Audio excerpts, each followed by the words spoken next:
want to apologize because I don't have any kind of fancy tripod or really a lot of editing skills yet. I'm slowly learning. Part of the YouTube channel is actually a learning process for me.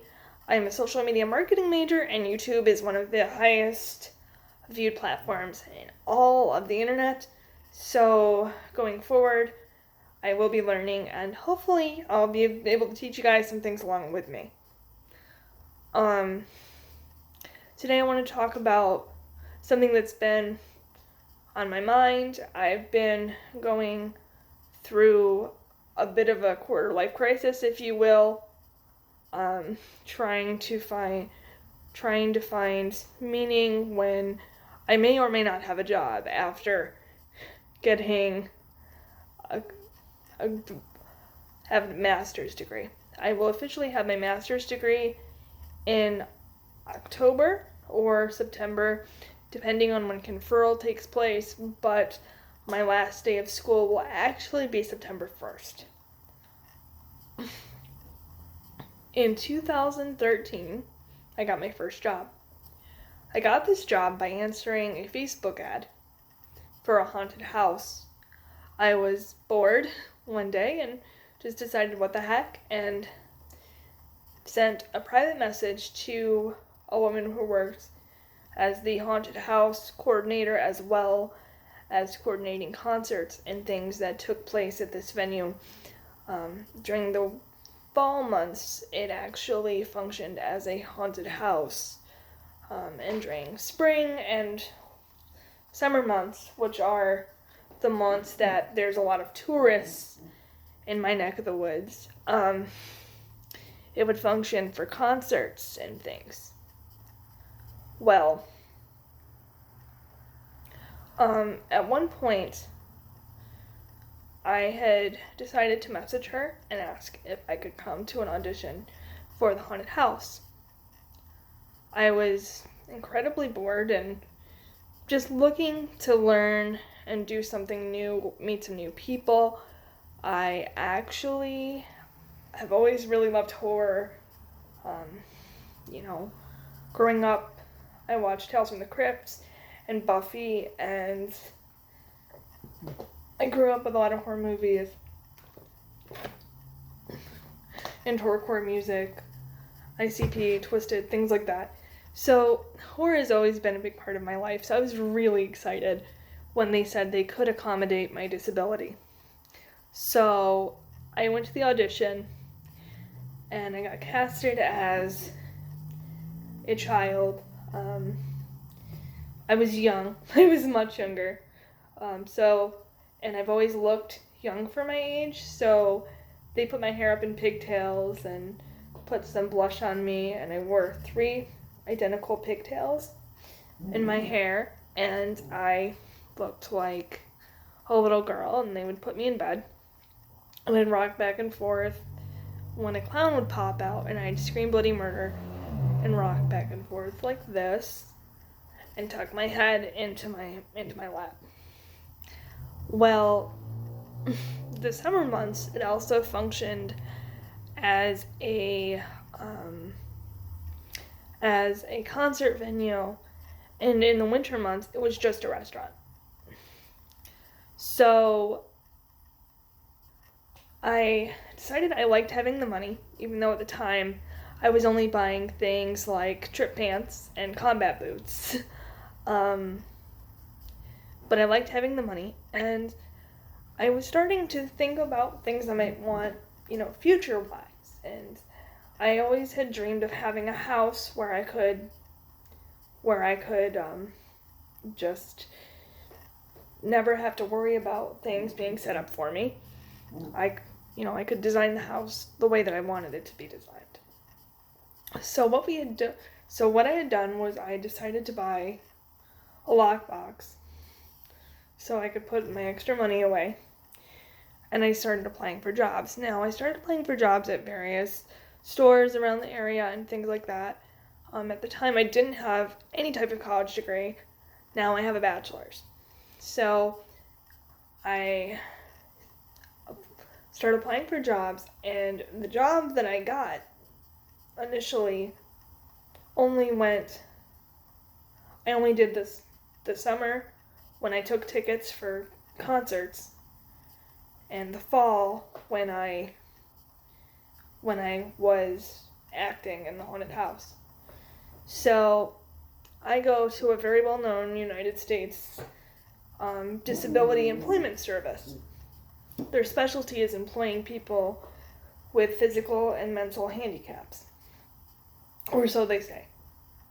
So I go there looking for to talk to the counselor, and there were a ton of red flags, which I didn't realize at the time. I wouldn't hear from this particular counselor for months at a time, and then he would call my phone and set up an appointment, or call my phone, like, oh, you're not there, and just hang up.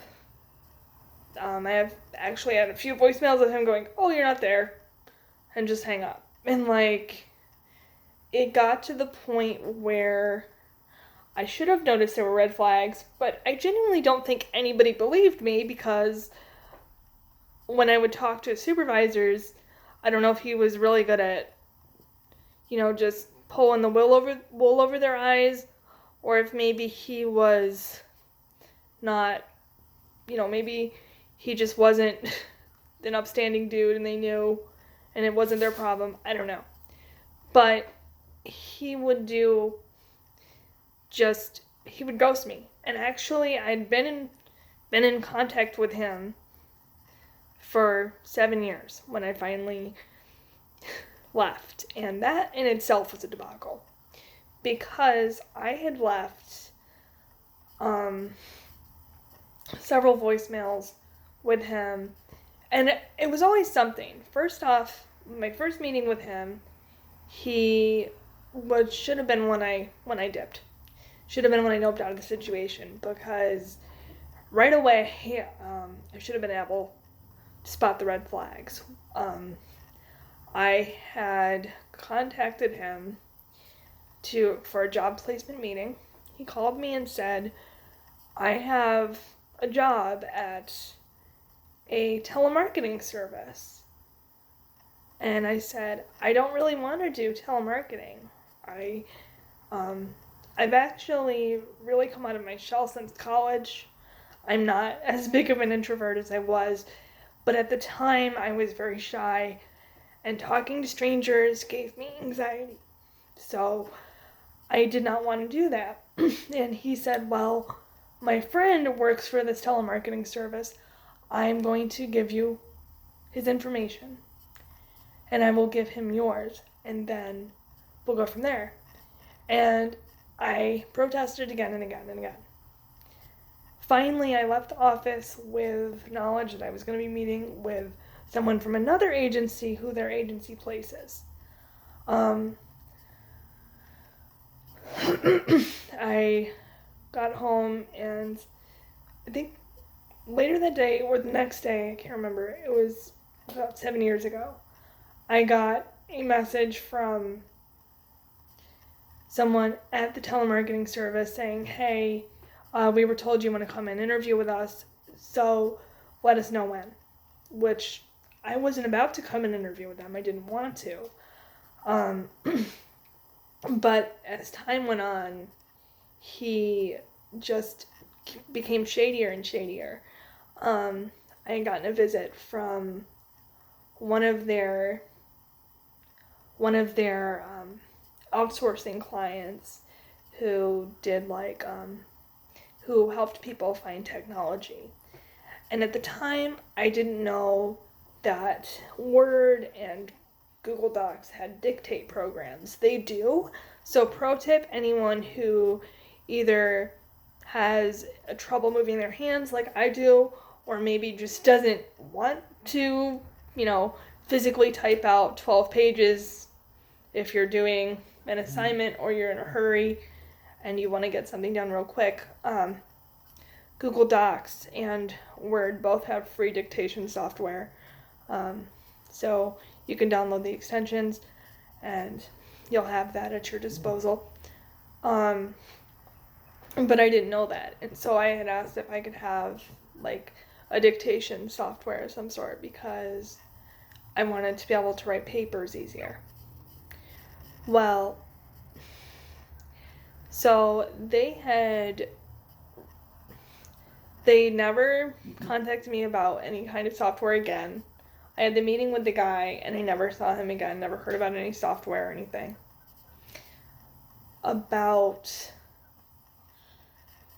a year later, he would call me about once every 6 months. I think that was their minimum to keep the case open, was once every 6 months. And just do random things. I had tried to find other jobs. I never really found anything. I didn't find anything that I really was very interested in or that I could physically do. For those who don't know, there are usually weightlifting requirements in most jobs, which is weird because if you're doing a desk job, you might not have to lift 27 pounds or whatever it is. So I don't know why that's there, but so I couldn't find anything that I really wanted to do, and the stuff that I could do, I was overqualified. I was underqualified for the majority of things that I really wanted to do. So I decided when I went to college that I was going to do internships. I have done 6, and all of them have been very valuable experiences. I wanted to focus on internships, and he did not like that. He wanted to get me various jobs. He had at places like Walmart or at like big box stores or at at like food service places. When I was saying I wanted to do internships, then he turns around and says, "Oh, I can get you an internship at the movie theater."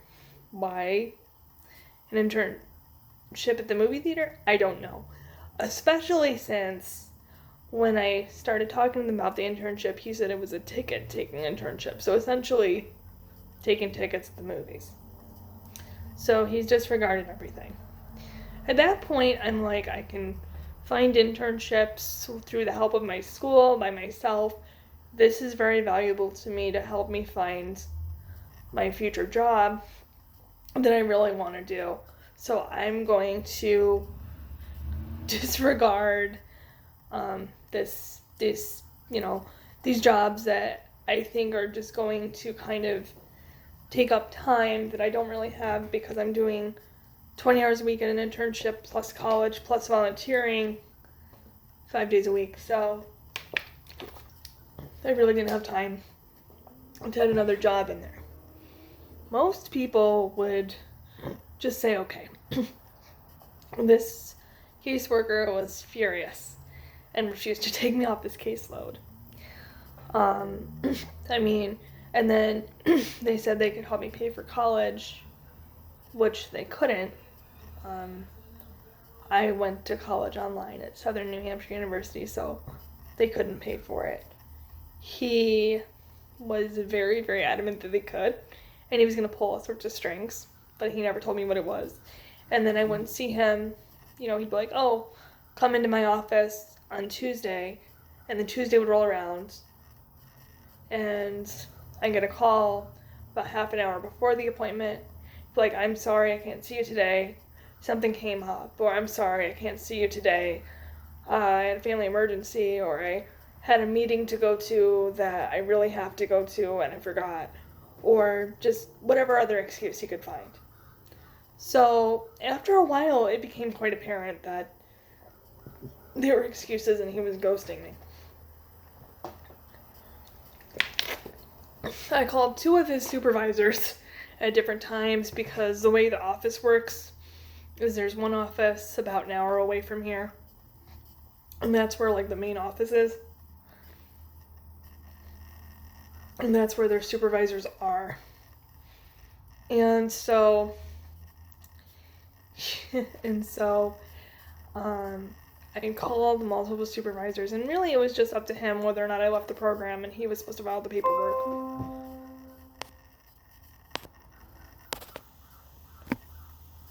I am so sorry. Hopefully that didn't go into the video. I got a message and I'm recording on my phone.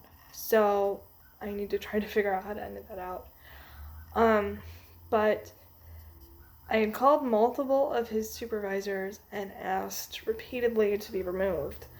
And no one ever did it. I even put in with another advocacy agency to be removed from their service, and it never worked.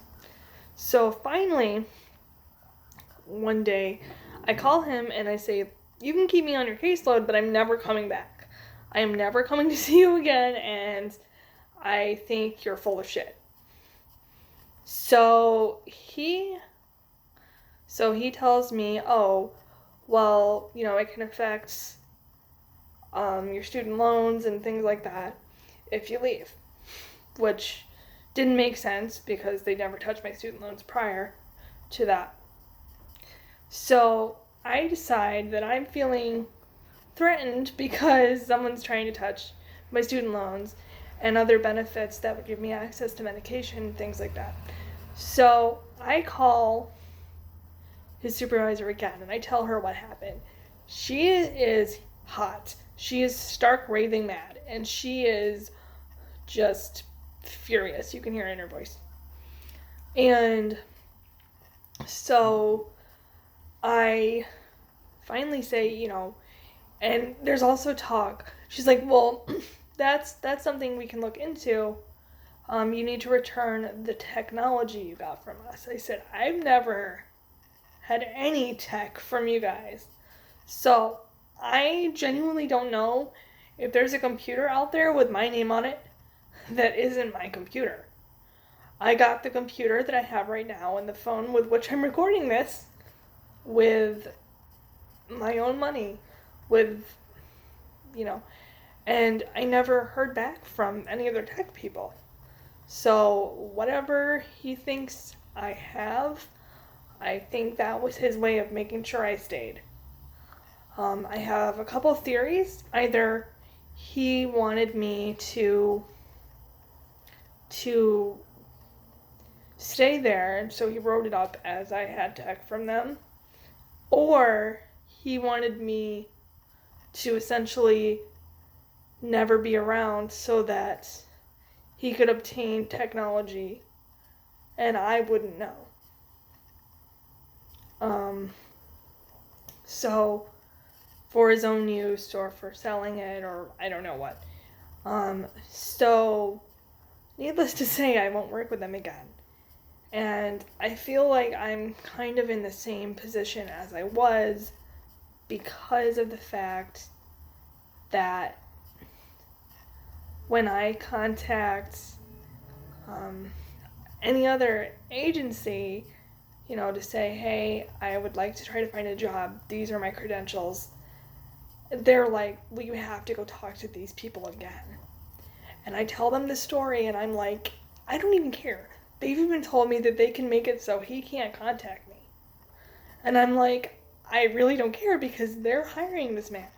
So, going forward, I'm legitimately terrified of trying to find a job, and I'm legitimately terrified that someone is going to try to use me or manipulate me so they can get the things that they want from me because of my disability. I am scared to death, and I think that's the majority of what I want to do here is just talk to you guys about the fears I have, the concerns I have, and my negative experiences, because honestly, I think the reason that these negative experiences are put into our path as humans is so that we can make something better. We might not do it that day, we might not do it right away, we might not do it in a way that we even know we're doing it, but we have to make a difference using our negative experiences and make things better for other people. So, moral of the story, always watch for red flags. You deserve to be treated like a human being. No matter what your skills are, you are a person. You are intelligent, you are smart, you are kind, and you're important. To loosely quote The Help. Always remember, that you are your first line of defense. You're your first advocate. You're your first best friend. You need to be yourself. And you need to stand up for yourself, as difficult as that may be. I genuinely have fears. I'm working on trying to figure some things out right now. I will be seeking further counsel as the process goes on to try to get my life together. But if anyone ever has any questions, concerns, or comments, please reach out to me. You can find me on Facebook under Keely C. Messino. You can find me on Instagram under Chillin' Nebraska, or you can find me on Twitter under RoadNotTaken18. I was trying to be cute because of Robert Frost and going to SNHU. So you can find me on any of those platforms. You can leave a comment below. Actually, I'd like to make a comment of the day or a comment challenge, if you will. So, if you have made it this far in the video, please comment your dream job down below. It can be anything. I just want to know. Have a great day. Stay safe.